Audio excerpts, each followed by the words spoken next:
আসসালামু আলাইকুম ভিউয়ার্স, কেমন আছেন সবাই? আশা করছি সবাই ভালো আছেন। আজকে আমি আপনাদেরকে দেখাবো যে কিভাবে পিক্সেল ল্যাবে বাংলা ফন্ট অ্যাড করতে হয়। তো বন্ধুরা, আপনি যদি আমার চ্যানেলের নতুন দর্শক হয়ে থাকেন তাহলে চ্যানেলটিকে সাবস্ক্রাইব করে পাশে থাকা বেল আইকনটি অন করে দিন এবং ভিডিওটি ভালো লাগলে একটি লাইক করে যাবেন এবং কমেন্ট করে জানিয়ে দিন আপনার মূল্যবান মতামত এবং ভিডিওটি আরও ছড়িয়ে দিতে ভিডিওটিকে একটি শেয়ার করুন। তো বন্ধুরা, বেশি কথা না বাড়িয়ে এখনই চলে যাচ্ছে আমাদের মূল ভিডিওতে। তো আরেকটি কথা বলে যাচ্ছি বন্ধুরা, আপনারা কিন্তু ভিডিওটি না টেনে সম্পূর্ণ দেখুন, নাহলে কিন্তু আপনারা কিছুই বুঝতে পারবেন না। তো বন্ধুরা, পিক্সেল ল্যাবে বাংলা ফন্ট অ্যাড করার জন্য সর্বপ্রথমে আপনারা আপনাদের মোবাইলের পিক্সেল ল্যাব অ্যাপটিকে ওপেন করে নেবেন।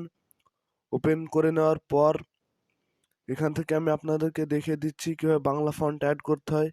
এজন্য আমি এখানে যে কোনো একটি টেক্সট লিখে নিচ্ছি। তো এখানে আমি আমার নামটি লিখে নিচ্ছি। তো এবার আমি আপনাদেরকে এখানে বাংলা ফন্ট অ্যাড করে দেখাবো। এর জন্য এই যে দেখতে পাচ্ছেন, এই সাইডে যে ফন্ট বলে একটি অপশন রয়েছে, এই ফন্টে ক্লিক করে দিবেন। ক্লিক করে দেওয়ার পরে যে এখানে মাই ফন্টে ক্লিক করে দিবেন।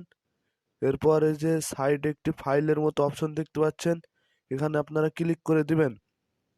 তো ক্লিক করে দেওয়ার পর এই যে এখানে থেকে যে ডাউনলোডে ক্লিক করে দিবেন।